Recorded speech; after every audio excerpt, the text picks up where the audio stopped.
And the race is on. Watershed in a knee-jerking beginning. Racing from the outside is Pinas Paraiso.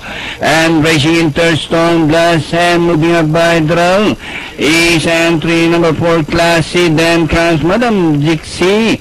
And inside the last 850, Watershed by Alenkena, Pinas Paraiso in second. Racing third by about 2 lengths is Stormblast. Another 2 lengths corner back. Fourth is Classy. And Madam Dixie still the tail under.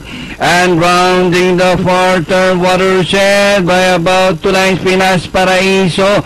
And Stormblast racing third by about 2 lengths, Classy moving up by Drell as they race upon a corner.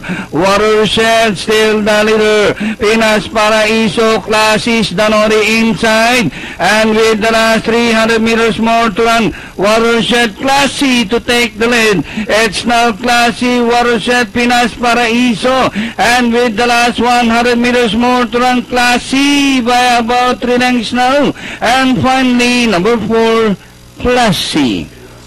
Watershed, Pinas Paraiso, Madam Dixie, Stormblast.